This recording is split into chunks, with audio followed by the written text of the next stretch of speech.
इस वीडियो में हम लाइसोसोम, पैराक्सीसोम, तारकाय, राइबोसोम, कोशिका पंजर एवं कोशिकीय अजैव पदार्थों के बारे में अध्ययन करेंगे। ये सभी अंग एकल कलाबद्ध कोशिकांग होते हैं। सर्वप्रथम हम लाइसोसोम के बारे में पढ़ेंगे। लाइसोसोम दो शब्दों लाइसो जिसका अर्थ डाइजेस्टिव एवं सोमा यानी बॉडी से मिलकर बना है, जिसका संयुक्त अर्थ लायन काय है। लाइसोसोम की खोज व इसका नामकरण डी डुवे नामक वैज्ञानिक ने दिया। इनमें पाचक एंजाइम होने के कारण यह नाम इन्हें दिया गया है। लाइसोसोम सभी यूकेरियोटिक कोशिकाओं में पाए जाते हैं। लाइसोसोम की स्ट्रक्चर अगर देखें हम तो लाइसोसोम एक सूक्ष्म कलाबद्ध गोलाकार या अन्य आकृति की कोशिका द्रव्य रचना है। इनकी कला लाइपोप्रोटीन की बनी होती है। इस कला के फट जाने पर लाइसोसोम के एंजाइम कोशिका का पाचन करके इसे नष्ट कर देते हैं।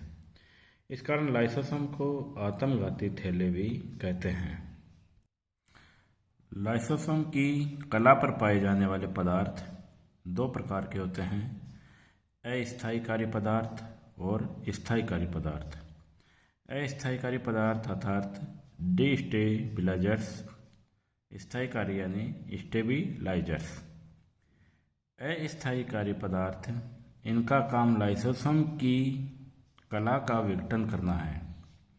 उदाहरण के रूप में देखा जाए तो ये विटामिन ए, बी, ई, के एवं प्रोजेस्टेरोन, टेस्टोस्टेरोन और यूवी क्विनोन अस्थायी कार्य पदार्थों के अंदर आते हैं, जबकि लाइसोसोम की कला पर पाए जाने वाले स्थायी कार्य पदार्थों में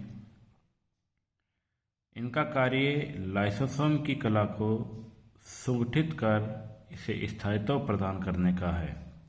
उदाहरण cholesterol, cortisone, chloroquine, heparin, antihistamines आदि। लाइसोसोम के प्रकार। लाइसोसोम चार प्रकार के होते हैं। सबसे पहले हम पढ़ेंगे प्राथमिक लाइसोसोम। सर्वप्रथम इनका निर्माण होता है, यानी प्राथमिक लाइसोसोम्स का निर्माण सबसे पहले होता है। इसलिए नवजात होते हैं क्योंकि इनका निर्माण सीधे ही एंडोप्लाज्मिक रेटिकुलम से या अप्रत्यक्ष रूप से गोल्जी कॉम्प्लेक्स के मुकुलन द्वारा होता है। ये अधिकांशतः एंजाइमों के संचयनकारी होते हैं, यानी एंजाइमों का जो संचयन होता है ज्वालापकड़नी एंजाइमों का, वो इन्हीं लाइसोसोम में होता है। द्वितीयक लाइसोसोम या सेकेंडरी लाइसोसोम्स, इन्हें फैगोसोम या पाचक रसधानियाँ भी कहते हैं। इनका निर्माण जीवद्रव्य कला की फैगोसाइटोसिस या पिनोसाइटोसिस क्रिया के द्वारा होता है। इस क्रिया में भोजन के ठोस कण के चारों ओर कोशिका बन जाती है। इन कणों को फैगोसोम कहते हैं। फैगोसोम और प्राथमिक लाइसोसोम मिलकर द्वितीयक लाइसोसोम्स का निर्माण कर लेते हैं। प्राथमिक लाइसोसोम्स के एंजाइम्स फैगोसोम के भोजन कणों का जल अपघटन कर देते हैं। द्वितीयक लाइसोसोम्स का मुख्य कार्य विजातीय बाह्य पदार्थों, यानी जो बाहर से आने वाले पदार्थों को जिनकी जो हानिकारक होते हैं उनका और कोशिकीय पदार्थों का पाचन करना होता है। स्वतःबक्षीय रिक्तिकाएं जो तीसरे टाइप के लाइसोसोम होते हैं, ऑटोफेजिक वैक्यूल, इन्हें स्वतः फैगोसोम्स या स्वतःबक्षीय लाइसोसोम भी कहा जाता है। इनका कार्य कोशिका के विभिन्न अंगों का पाचन करना है। लाइसोसोम द्वारा स्वयं की कोशिका के अंगकों के पाचन को स्वतःभक्षण कहते हैं। अनशन काल में इनकी सबसे अधिक संख्या होती है। चित्र में फैगोसाइटोसिस और पिनोसाइटोसिस क्रिया के द्वारा फैगोसोम का निर्माण और फैगोसोम के द्वारा प्राथमिक लाइसोसोम के जुड़ने से द्वितीयक लाइसोसोम्स का निर्माण किस प्रकार होता है। और लाइसोसोम्स, प्राथमिक लाइसोसोम्स के एंजाइम फेगोसोम का पाचन कर देते हैं।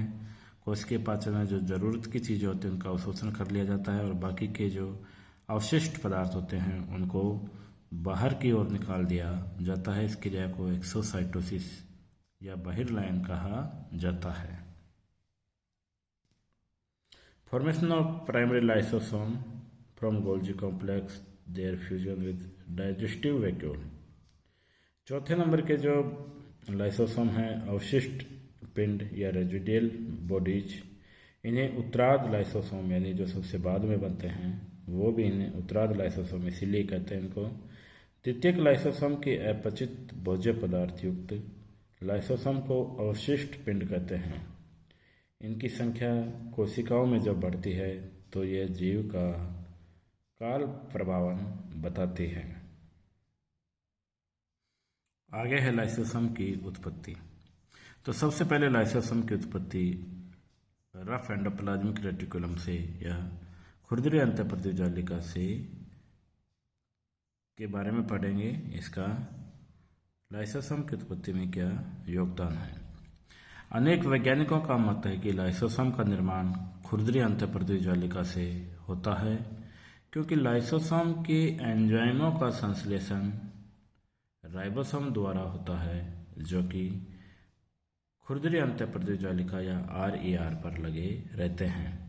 इसी से मुकुलित होकर लाइसोसोम बनते हैं प्लाज्मा झिल्ली व गोल्जी कॉम्प्लेक्स द्वारा। नेविकोव के मतानुसार या नेविकोव के अनुसार प्लाज्मा झिल्ली व भोजन कणों से मिलकर बने फेगोसोम्स गति करते हुए गोल्जिकाई के संपर्क में आते हैं तो इनसे जल अपघटन एंजाइम प्राप्त कर लाइसोसोम में परिवर्तित हो जाते हैं। लाइसोसोम्स के एंजाइम्स। लाइसोसोम में 50 से अधिक जल अपघटनीय एंजाइम पाए जाते हैं जो सभी प्रकार के जैविक दीर्घ अणुओं का जल अपघटन कर सकते हैं। लाइसोसोम में पाए जाने वाले विभिन्न एंजाइमों के कुछ समूह निम्न हैं: न्यूक्लियेजेज या राइबो एवं डीऑक्सी राइबो न्यूक्लियेजेज, फास्फेटेजेज, लाइपेजेजेज, प्रोटीएजेज, ग्लाइकोसाइडेजेज एवं सल्फेटेजेज। इनमें से अधिकतर एंजाइम अम्लीय माध्यम में अधिक सक्रिय होते हैं। इसी कारण लाइसोसोम के समस्त एंजाइमों को सम्मिलित रूप से एसिड हाइड्रोलेजेज कहते हैं। लाइसोसोम के कार्य। कोशिका बाह्य पाचन। लाइसोसोम द्वारा कोशिका के बाहर एंजाइम स्रावित कर बाह्य कोशिकीय पदार्थों का पाचन कर लिया जाता है। इन बाह्य कोशिकीय पाचन का उदाहरण एक्रोसोम का उदाहरण है। एक्रोसोम के एंजाइम अंडकोशिका झिल्ली को गलाकर शुक्राणु को एग में या अंडे में प्रवेश करा देते हैं। इस प्रकार लाइसोसोम निषेचन में सहायता करते हैं। लाइसोसोम स्वतः भक्षण क्रिया द्वारा स्वयं की कोशिका के भीतर कोशिकाओं का भक्षण कर सकते हैं। यह प्रक्रिया प्रतिकूल स्थितियों जैसे भूख, क्षति, रुग्णावस्था या आघात में अधिक होती है। सामान्यतः यह वृद्ध एवं अक्रिय कोशिकाओं का पाचन करता है।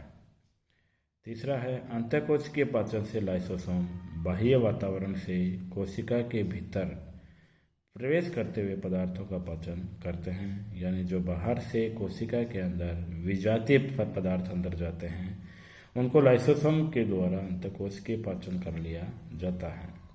फेगोसाइटोसिस और पिनोसाइटोसिस क्रिया द्वारा ठोस व तरल पदार्थ प्लाज्मा झिल्ली द्वारा अंतर्वलित होकर फेगोसोम बनाते हैं। तत्पश्चात यह फेगोसोम प्रारंभिक लाइसोसोम से संयुक्त होकर द्वितीयक लाइसोसोम बनाते हैं। इनमें बाह्य ठोस कणों का पाचन हो जाता है। पचित पदार्थों का कोशिका अवशोषण के बाद अपचित भोजन अवशिष्ट पिंड के रूप में कोशिका से बाहर निकाल दिए जाते हैं, जिसको एक्सोसाइटोसिस क्रिया भी कहते हैं।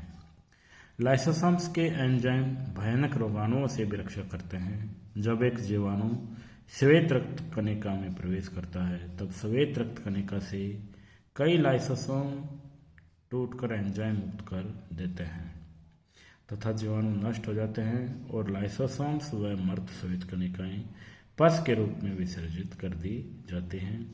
इस प्रकार लाइसोसोम शरीर के रक्षात्मक अंगों का कार्य करते हैं। लाइसोसोम को कोशिका की आत्मघाती थैलियां या सुसाइडल बैग्स भी कहा जाता है, क्योंकि एक बार विदीर्णावस्था में आने पर स्वयं मरने के साथ साथ अपने कोशिकीय घटकों का भी ये पाचन कर जाते हैं। धन्यवाद।